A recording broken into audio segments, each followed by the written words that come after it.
13 নম্বর আজকে তেলাওয়াত করা হবে। তেলাওয়াতের প্রথম আয়াতের মধ্যে আল্লাহ তাআলা বলেছেন, ওয়া উবাল্লিগু নাফসি ইন্না নাফসা লাআমারাতুন বিসসু।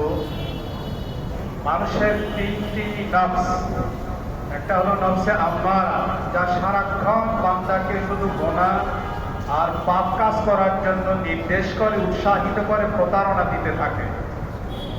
এই নফসে আম্মারার এই লোকটি, সে যখন তার জীবনের সৌভাগ্যক্রমে তার মধ্যে যখন শুভ বুদ্ধির উদয় ঘটে, কোনো খাঁটি আল্লাহওয়ালা এবং পরিশুদ্ধ মানুষের সোনালী সান্নিধ্যে যায়, আল্লাহর হুকুম এবং রাসূলের সুন্নাতের উপর চলতে থাকে, আল্লাহর মেহেরবানি সে তখন নফসের লাওয়ামায় উন্নীত হয়, উত্তীর্ণ হয়।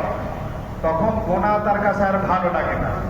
এভাবে যখন চলতে থাকে একটা পর্যায়ে সে নফসে মুতমাইন্নারে উত্তীর্ণ হয়। আর নফসে মুতমাইন্না যখন তার হয়, সে কোনো গুনাহ করে না।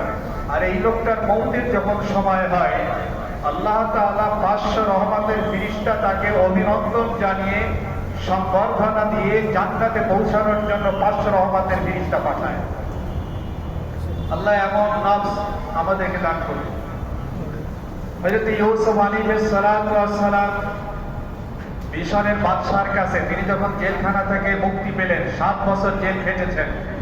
জুলাইখার এক সাজানো মামলায়, নারী কেলেঙ্কারির এক সাজানো নাটকে হযরত ইউসুফ আলাইহিস সালাম 7 বছর জেল খেটেছেন। একটা পর্যায়ে তার দুর্বোধ্য এবং জটিল বিষয়ের সহজীকরণের জ্ঞান প্রজ্ঞা এগুলো দেখে বাদশাহ তাকে খুব ভালোবাসলেন এবং তাকে অনেক মর্যাদা দিলেন। একটা পর্যায়ে তিনি যখন দেখলেন যে ট্রাস্টের পয়সা তসরুফ হয়, খেয়ানত হয়, এগুলো মানুষ মেরে দিচ্ছে, দুর্নীতি করছে, তখন তিনি বললেন, আমাকে অর্থ মন্ত্রণালয়ের দায়িত্ব দেওয়া হোক, ইনশাআল্লাহ সব ঠিক হয়ে যাবে। পরক্ষণে তাকে অর্থ মন্ত্রণালয়ের দায়িত্ব দেওয়া হলো। পরবর্তীতে তিনি বাদশাহ হয়েছিলেন। এই জন্য পরিস্থিতি যদি এমন হয়, তাহলে ক্ষমতা চেয়ে নেওয়া যায়। তাছাড়া শরিয়াত এবং ইসলামের দর্শন হচ্ছে, যে ক্ষমতা চায় তাকে ওই চেয়ার না দেওয়া, যে চায় না তাকে জোর করে ওইখানে বসাও, আপনার রহমত নাসিব হবে। ইউসুফ আলাইহিস সালাতু ওয়াস সালামকে হারিয়ে বাবা ইয়াকুব আলাইহিস সালাতু ওয়াস সালাম তো পাগলের মতো হয়ে গেলেন। তার চক্ষুটা পর্যন্ত কান্নাকাটি করতে করতে প্রায় অন্ধ হয়ে গেল। তিনি কোনো মানুষের কাছে অভিযোগ না করে বরং আল্লাহর উপর নিজেকে সুপর্দ করলেন আর বললেন, ফাসাবরুন জামিল, অর্থাৎ ধৈর্য ধারণ করাই উত্তম। পৃথিবীর কোনো মানুষের কাছে নয়, বরং আল্লাহ আপনার কাছেই বিষয়টাকে ছেড়ে দিলাম।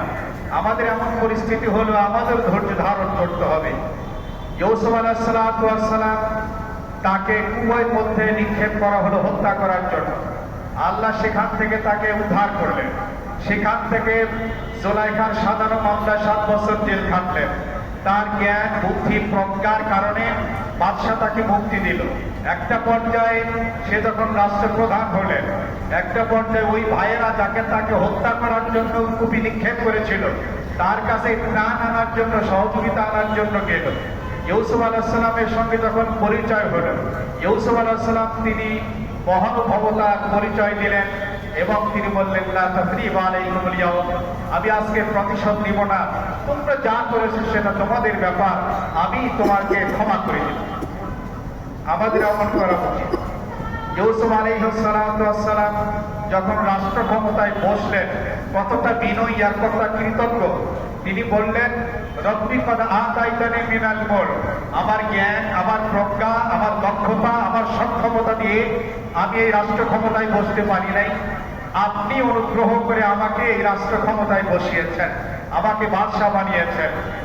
আর আপনি আমাকে দুর্বোধ্য এবং জটিল কঠিন বিষয়ের সূক্ষ্ম জ্ঞান আর সহজীকরণের এই জ্ঞানটুকু, শিক্ষাটুকু আপনি আমাকে দান করেছেন। এটা আমার কোনো ক্রেডিট বা আমার কোনো কৃতিত্ব না। এরপরে জীবনের এই প্রান্তে ইয়াকুব নবীকে এখন আমি রেখে আসলাম কবরে।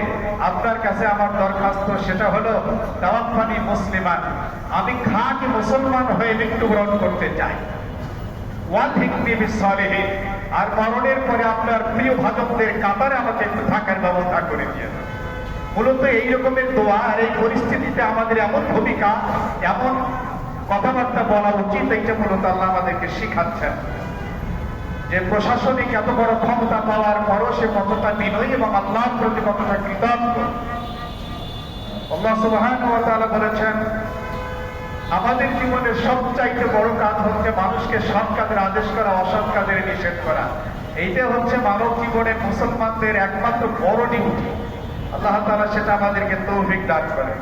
আল্লাহ বলেছেন, কোন জাতির ভাগ্যের পরিবর্তন নিজের কর্মকাণ্ড দিয়ে যতক্ষণ সে না করে ততক্ষণ আল্লাহ তার ভাগ্যের পরিবর্তন ঘটাবে না। আল্লাহ সুবহানাহু ওয়া তাআলা বলেছেন, তোমাদের জন্য পরীক্ষা।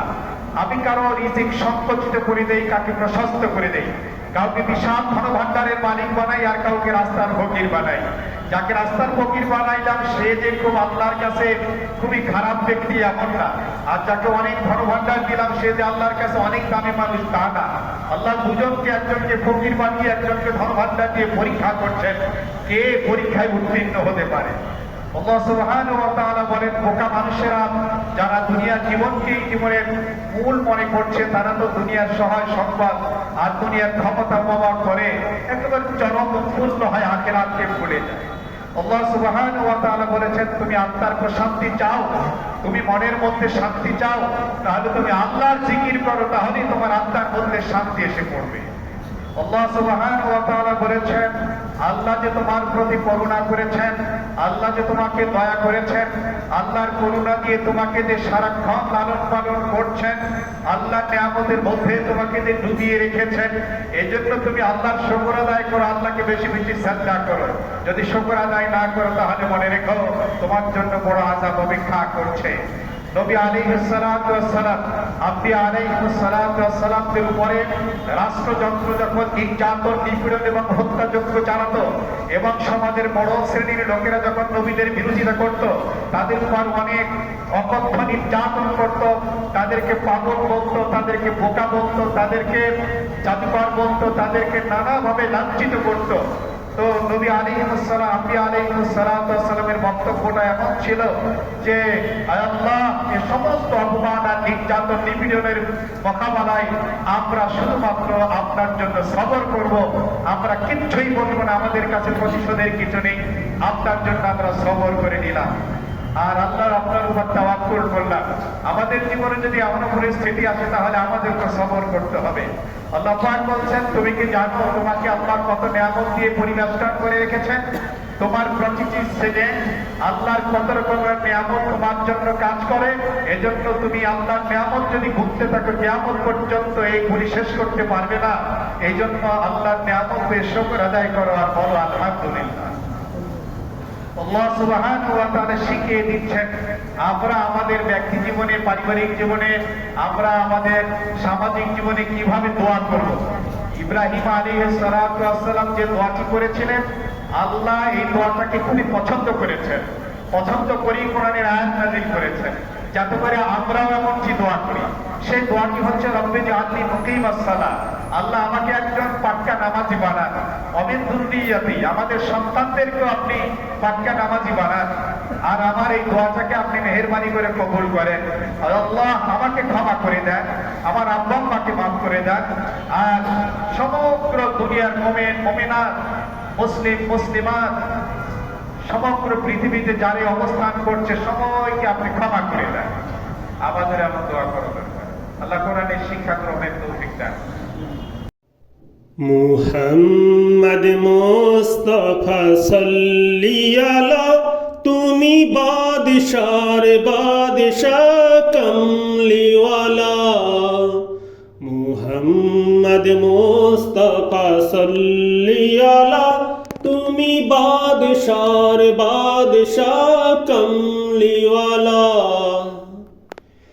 পাপি তাপি পূর্ণ আধার দুনিয়া হে, পাপি তাপি পূর্ণ আধার দুনিয়া, হলো পূর্ণ বেহেশতি নূরে উজালা, হলো পূর্ণ বেহেশতি নূরে উজালা।